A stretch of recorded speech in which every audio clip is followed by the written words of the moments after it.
started, but it's a war that Russia should have won in the first week, and they're going into the fourth year. And I want to see it stop. So I was not happy that India was buying oil. And he assured me today that they will not be buying oil from Russia. That's a big stop. Now I got to get China to do the same thing.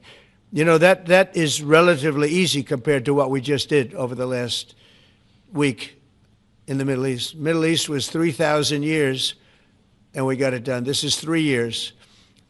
And I think we'll get it done. I think that President Putin, I think he wants to get it done. We'll see. There's a great animosity between him and Zelensky. You probably have noticed, right? And it's, I think it's hurting the process. Yeah, please. Mr. President, thank you. Curious, why did you authorize the CIA to go into Venezuela?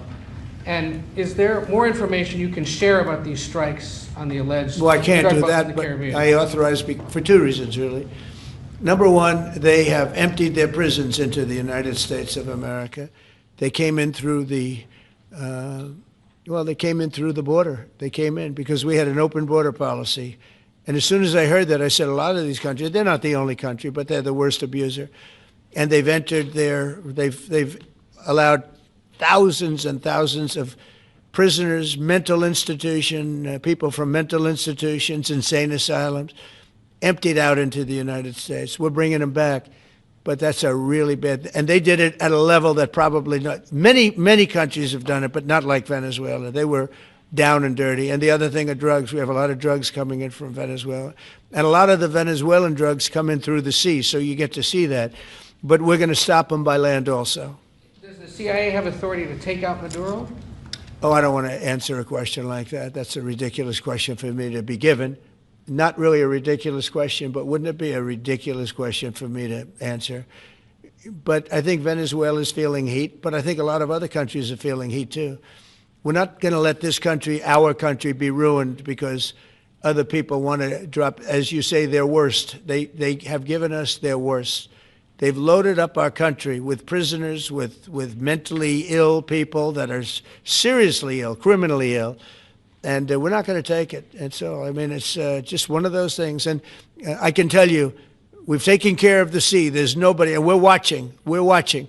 And if we see it, we'll save it. Yeah, please. On the ships, though, sir, there are Republicans and Democrats up on the Hill concerned that in the briefings they've gotten about those attacks, they're not necessarily getting information about who was on them and what exactly was on those ships. Can you ensure that but they are given information that they were loaded up with drugs, and that's the thing that matters. When they're loaded up with drugs, they're fair game.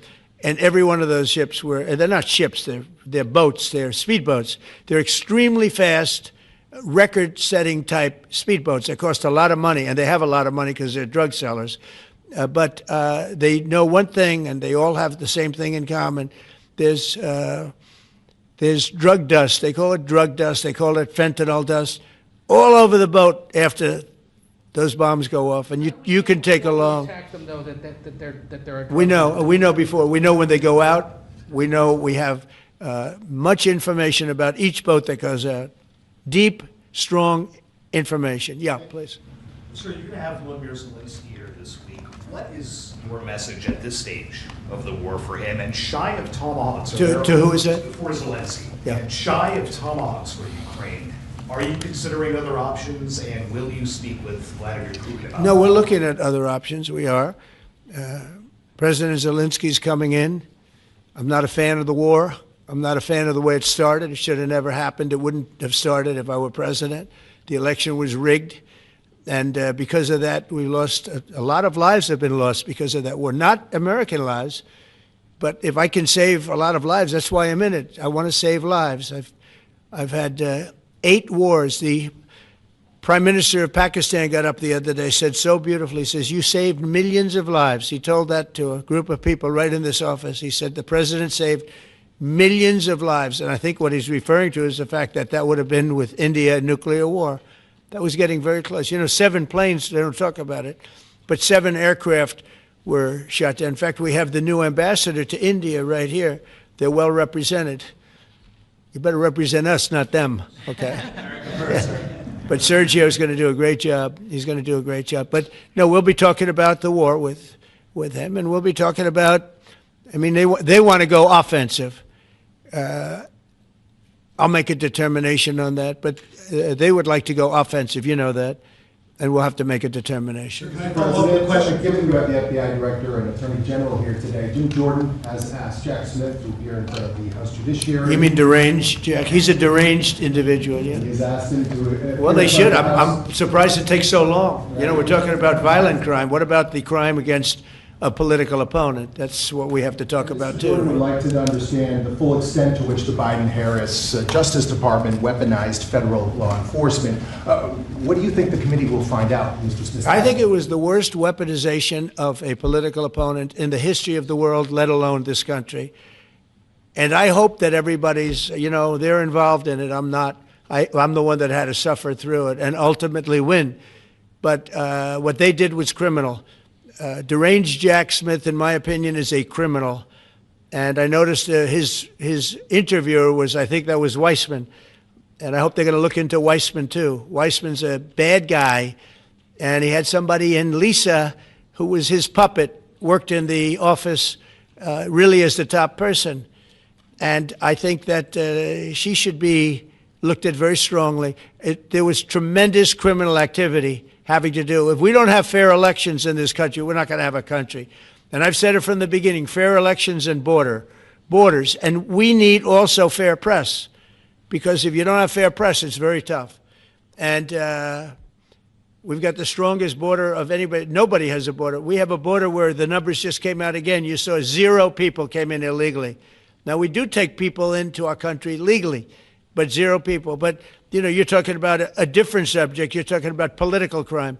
They have committed massive political crime. I hope they're looking at Shifty Schiff. I hope they're looking at all these people. And I'm allowed to find out. I'm allowed to, you know, I'm, in theory, the chief law enforcement officer. But I have a very good, talented group. This is about something else. But I hope they're looking at political crime, because there's never been so much political crime against a political opponent as what I had to go through. They raided my house in Florida. It was an illegal raid. I have a lawsuit that was doing very well. And when I became president, I said, I'm sort of suing myself. I don't know. How do you settle the lawsuit? I'll say, give me X dollars, right? And I don't know what to do with the lawsuit. It's a great lawsuit. And now I won. It sort of looks bad. I'm suing myself, right? So I don't know. But that was a lawsuit that was very strong, very powerful. They raided illegally my house in Florida, Mar-a-Lago. They went through the drawers of my young son. They went through all of the cabinets and drawers of the First Lady. She walked in, she said, wow, what happened? Because she's very meticulous, and this wasn't so meticulous. As she looked into the drawers and she saw everything a mess. It's what they did against a person that just got out of office. And then you look at these corrupt people. You look at Hunter Biden. You look at the signature. As an example, the Auto Pen. I just signed so many different things. An admiral, a 4-star general. I'm signing them left and right, the commissions. And by the way, I want to compliment John Thune and also Mike, our great speaker. But John Thune, all of a sudden I'm getting these things by the hundreds. I was getting one every 2 weeks. It would have been 4 years before you got them in more. You would have had some that didn't even get in, all because of Democrat obstruction. So John Thune did a great job. I must have signed 200 into the administration. We're just about caught up. It's amazing. And so compliments to John. He had to do some things that were very tough to do that he didn't want to do, but he was forced to do it by the Democrats. And as far as the shutdown's concerned, this is a Democrat Schumer shutdown. And he's trying to do it to get relevance back into the party because he's a loser. I've known him all his life. He's always been sort of a loser, but an intelligent one. But I think he's losing IQ points with time. I think that happens. I hope it hasn't happened with me. I know if it did, you guys will let me know about it very quickly. Question on violent crime, sir. Here in D.C., a judge has given the 2 teenagers that beat up ex-Doge staffer Big Balls probation. That's incredible. And no jail time. Is this justice? Jeanine Pirro is doing a fantastic job, and she is beside herself because you have these radical left judges that they beat the hell out of this guy. And there was many people against this one guy who was really trying to protect his girlfriend. He didn't want to hood it over the door but they really beat him up badly. That just happened, right? Yeah. Wow. That's terrible. I think the judge should be ashamed of himself. That's a big problem. You know, they can do their job, and then they go into a court, and the people are protected by these, I don't know where they come from. Where do these people come from? Where do the judges come from?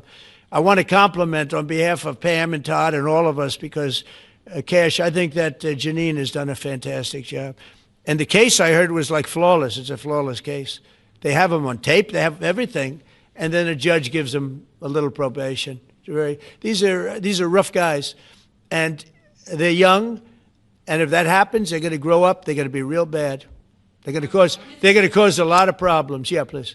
Go ahead. So, Sergio Gore has just gotten back from India. What were the conversations like with Prime Minister Modi and the other? I think they were great. He reported to me that he's a great man, you know. Modi is a great man. That he loves Trump. Now, I don't know if the word love, I don't want you to take that any different. I don't want to destroy his political career, okay? But you have to understand, I've watched India for years. It's an incredible country. And every single year you'd have a new leader. I mean, some would be in there for a few months. And this was year after year after year. And my friend has been there now for a long time. And he's assured me there will be no oil purchased from Russia. I don't know, maybe that's a breaking story. Can I say that? Would you say? There will be no oil. He's not buying his oil from Russia. It started. You know, you can't do it immediately. It's a little bit of a process. But the process is going to be over with soon. And all we want from President Putin is stop this. Stop killing Ukrainians and stop killing Russians, because he's killing a lot of Russians. Again, it doesn't make him look good. It's a war that he should have won in 1 week, and he's now going into his 4th year. That does not make this big so-called war machine look good. But he could make a settlement. We're willing to settle. I thought we had a deal. The hatred of the two leaders is very, you know, it's an obstacle. It's an obstacle. There's no question about it. But I thought we had a deal 2 months ago. Who would think I created peace in the Middle East and can't get the two guys to settle? But I think we'll get them. But if India doesn't buy oil, it makes it much easier.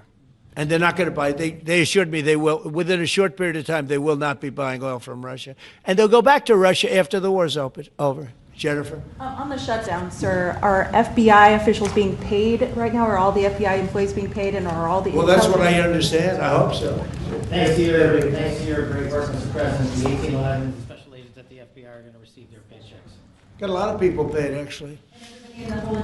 We got the people that we want paid, okay? And we want the FBI paid, we want the military paid. We got the people that we want paid. And I'll tell you, the Democrats, they don't talk about this.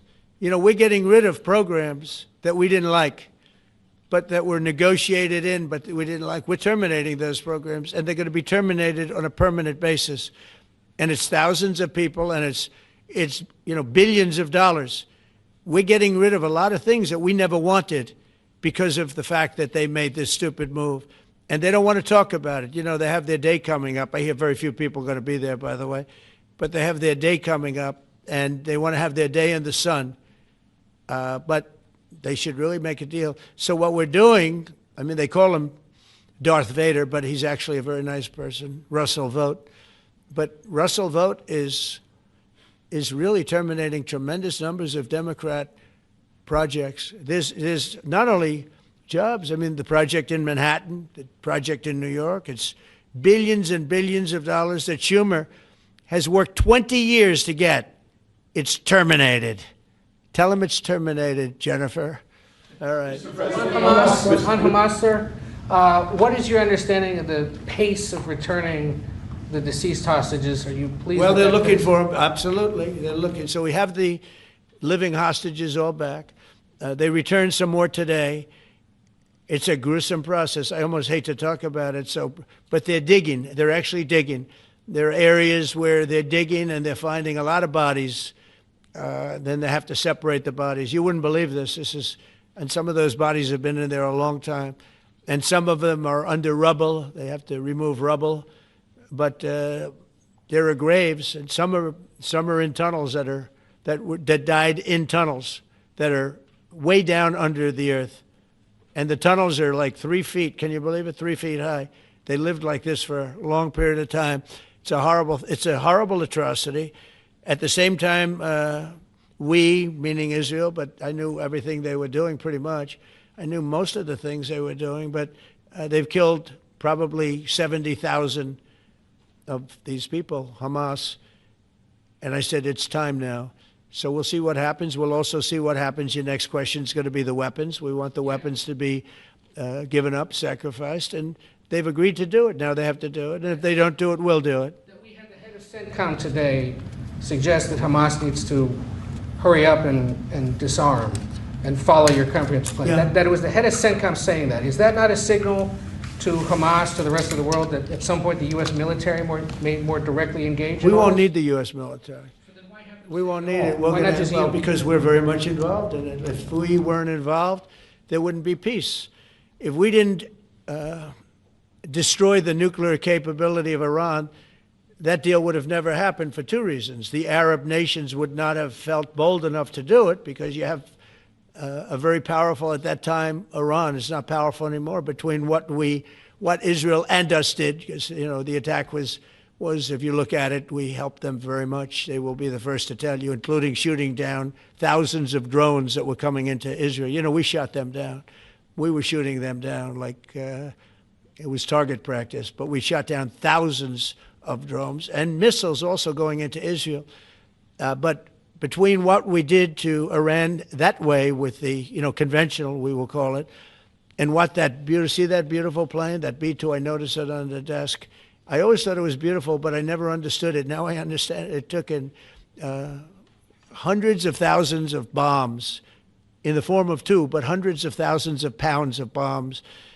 And every single bomb hit perfectly. Then they sent Tomahawks in. They sent 30 Tomahawks on top of it. And that was totally, you know, CNN said, well, maybe it wasn't as bad as, you know, as Trump said, because I said obliterated. Obliterated is not a strong enough word, actually. And you saw the Atomic Energy Commission came out and said the word obliteration is very, very, think of it. They came in under potential fire. They entered Iran airspace late at night, in the dark, no moon. The moon was low for a reason. What time we picked it. You couldn't see anything. And they hit every target, and they weren't hit. Nobody saw that plane. That plane is stealth. Nobody saw it. The problem with that is it may be stealth today, but tomorrow it won't be. And we just ordered about 20 brand new B-2 bombers. It's unbelievable as a weapon. I know Putin, when I was riding with him in Alaska, we passed a lot of them. And he said, that really did the trick. I said, yeah, it did. It's amazing. The flying wing. But you still foresee no reason for the U.S. military to get involved in Gaza? No, I don't see that. No, I think we're going to handle it very well. We'll be helping Israel. But we have other countries that are now. You know, we signed, many countries signed. And many of those countries relatively are very strong military powers. And Hamas has no support. See, Hamas had the support of Iran. And now Iran says, don't get us involved. The last time they got them involved didn't work out too well. So they used to have the support of Iran. Today, Iran they're trying to survive. You know, when I heard the reports 2 weeks ago, Iran's looking to build a nuclear weapon, I said, don't worry about it. They got a lot of things they want to do before nuclear weapons. I said, the last thing they want to do is a nuclear weapon. It didn't work out. And if they did a nuclear weapon before they got even close, that site would be attacked and it would be wiped out. Yeah. Mr. President, Mr. President, you're meeting with President Xi in a few weeks. Yeah. If you can't come to an agreement or a deal at that meeting, are we in for a sustained trade war with China? Well, you're in one now. Look, we have 100% tariff. If we didn't have tariffs, we would be exposed as being a nothing. We would have no defense. You know, they've used tariffs on us, but we've never had anybody sitting in that chair that felt the need to do it. And they've allowed us to be $37 trillion in debt, et cetera, et cetera. Tariffs are a very important tool for our defense, for our national security. If we don't have tariffs, we're not going to have national security. As an example, if you look at Pakistan and Iran, I told them I was in the midst of negotiating a trade deal with Iran, and Pakistan was going to be in line. And because of tariffs, they all want to negotiate much differently. We're making a good deal. And then I heard that they're shooting at each other. And I said during one of my conversations, are you guys going to go to war? Two nuclear powers. We are thinking about, I said, here's the deal. You go to war, I'm going to put a 200% tariff. I'm going to stop you from doing any business in the United States. I said it to both of them. Within 24 hours, the war ended. That would have been a nuclear war. And again, the Prime Minister of Pakistan, who was here 2 weeks ago, said that that man saved many millions of lives in front of a whole group of people because he thought it was going to be war. But when it came to war or having to pay massive tariffs, the tariffs overrode. That's why it's so important. Not only the money, we're taking in trillions of dollars, not only the money, the power to keep peace, the power to be used for good is enormous. But a lot of people didn't understand tariffs. It's also made us very rich. We have a big case coming up in the Supreme Court, and I will tell you, that's one of the most important cases in the history of our country. Because if we don't win that case, we will be a weakened, troubled, financial mess for many, many years to come. I don't even know if survivable is a good term. And if we do, we're going to be the most powerful economic country in the world. And all we're doing is using them as a defense against what took place for many years. China would charge us tariffs. It was incredible, but we weren't allowed to charge. And we're allowed to do whatever we want. We just had presidents that didn't want to do it for whatever reason. And it was nothing. But of the 8 wars, I was saying 7, of the 8 wars, I would say tariffs are directly responsible for me ending 6 of them, 5 or 6. Without the tariffs, you have wars raging all over the world. With the tariffs, other than Russia, we have no wars out there. And we've made a lot of good friends, too. Tariffs are so important to our national security. If we don't have tariffs, we don't have national security. Our country would suffer a level that, because they're used so strongly on us. As an example, the European Union, they won't take our cars, they won't take our agriculture, they won't take anything, but they send their cars in, Mercedes, BMW, Volkswagen, by the millions. We don't send any cars. They don't take them. They were tariffing us out. Agricultural products, they don't take our agriculture. They want their farmers to do it. I understand that. But it was very unfair, and they were tariffing our product. They're keeping out by using tariffs. And we didn't use them, but I used them. And now we made one of the great deals with your $650 billion they pay us. And we've evened it out. It's really a good thing to see. And you have to understand, they've all signed. Japan, South Korea. I mean, South Korea, $350 billion up front. Japan, $650 billion. And they've all agreed to it. They're all happy. But before, it was a total ripoff. And if we don't have the use of tariffs, we have no national security. This country will have no financial security, will not have national security.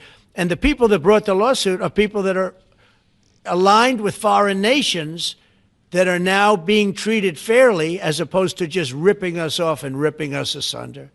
So, but if we are not allowed to use what other people use against us, there's no defense. It'll be a disaster for America. That's why I think I'm going to go to the Supreme Court to watch it. I've not done that, and I had some pretty big cases. I think it's one of the most important cases ever brought, because we will be defenseless against the world. Okay? You'll go to the tariff case? Did you have one? Yes, please. Thank you, Mr. President. I want to ask you about the Georgia Senate race. I know it's very early, but there's several Republicans in that field that are vying for your endorsement. A lot of good people in that field. Yes. I know all of them, actually. I haven't made a decision on that, but you have some very good people in the Georgia Senate race. Well, Governor Trump has endorsed. No, I know. The governor has, and he's spoken to me about it a lot. He likes that candidate a lot. And I understand that. I haven't made a decision yet. But I'm following that race very carefully. I think it's very important for Georgia to get a real senator, because the senator they have now is a horrible senator. He allows all the crime, all the borders. You have open borders. I mean, his whole philosophy is a disaster. That's not representative of the people of Georgia. I know the people of Georgia. I won Georgia 3 times, but they say twice. Okay, I won it very big the last time, and I won it big the first time, and I won it big the second time, but we had criminals that didn't allow, I mean, I hope they're going to go into that. I hope they go into the votes which are being stored in Fulton County and take a real look at those votes, okay, because I won it the second time too. But I know Georgia very well. I love Georgia. Those people are great, and they deserve a good senator because the man they have now is a weak, ineffective person. Okay. New Jersey and Any Virginia. voting precedents about your peace deal? By the way, you won Georgia 3 times. Just Yeah, I agree. Do you agree with me? I And do. he's the media. For someone that He's the spends media. a lot of time in Georgia, I believe you won that. Yeah, okay. I really have a question about You know, the word believe isn't strong enough, right? Yeah, You I know. there you go. It's true. I know I won too. Oh, we have the great Newt Gingrich. Newt, you agree with us? Good. Otherwise, I'd have him dismissed immediately from the room. You know, his wife, as you know, is becoming an ambassador to a great country, Callista. So congratulations. And we're going to take a picture. And the only reason I'm doing it, he speaks so well of me. He said, I'll go down as the greatest president in history. And then he blew it. He said, I'm not sure if I put him above Washington or Lincoln. So I'm not that happy about that, dude. I've got a question about the weaponization of the DOJ. The media often says your department is weaponizing Yeah, the DOJ. yeah, that's the opposite. It's the opposite. Todd, you represented President Trump and probably the greatest weaponization of the DOJ by Alvin Bragg. You know firsthand, if you can describe what you saw under the Biden administration and how they weaponized the DOJ. Well, I mean, I think it's hard to describe what happened in those last 4 years against President Trump. Alvin Bragg, a local prosecutor, his office staffed by somebody from DOJ. Jack Smith, picked as a special counsel, staffs his entire office with DOJ prosecutors. And then there are countless things that happened, all in writing, most of them on the docket, that require no explanation except a complete abomination of the place that the Attorney General and I run now and Director Patel. So when people talk about this department weaponizing, it's embarrassing. Because there's no scenario in which you can look at what we're doing, restoring justice, doing the right thing in every single case, and say that that's weaponization, and yet remain eerily silent about what happened for the past 3 years. I mean, you read these articles and giggle, because it cannot be true that people really think that what they did to him, not once, not twice, I'm still counting 3, 4 times, but we're the ones that are weaponizing. So this man is not weaponizing the Department of Justice. We're not weaponizing the Department of Justice. It's the opposite. I mean, and also, nobody questions what I'm saying because it's true, because we all lived the past 4 years. So listen. They never want to bring up the details, but I watch the fake news, and oh, he's weaponized, and he wants to send them to prison. He wants all these. They indicted me like 5 times. I took a mug shot. Who would have thought it turned out to my favor? Because it was a good shot. But I had to take a mug shot. It's right out there in the door. New York Post, front page of every paper in the world. I had a mug shot. They wanted to send me, nobody says that. They say, he's acting very, very tough. He's acting unfair. Let me tell you, if they've been nice to anybody, it's to those criminals, because they are so good having to do with all of the things we're talking about today with violent crime. But if anything, I think this Justice Department has been so respectful of the law, because the other Justice Department, with Rita or Lisa and all of that scum, real scum, what they did to the political opponent of a guy that has a seriously low IQ. Now, in his case, it was low based on his career, but it got real low, okay? It was descending rapidly.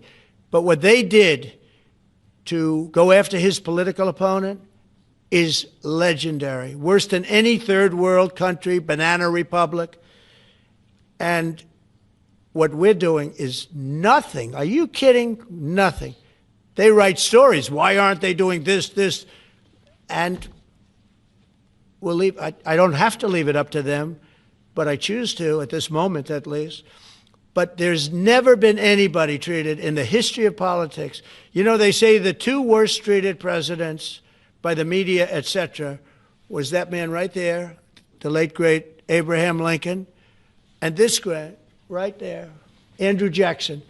They say Andrew Jackson was treated terribly. They give him number 1 and number 2, but that was before I came along, Newt. I say I have number 1 times 10. Nobody's been treated like I've been treated. And I did a great job. You know, we had a great first term. And we had one of the most successful economies in history, et cetera. I rebuilt the military. We did a tremendous amount. The last part, we had a horrible thing called COVID, and we handled that well. We made ventilators for nations all over the world. We did a great job. Probably never get credit for it. Look at the therapeutics, the Regeneron, all the different things, the vaccines, all the things we did. We did a great job, but we had to focus on that. But we had the best economy in the history of our country.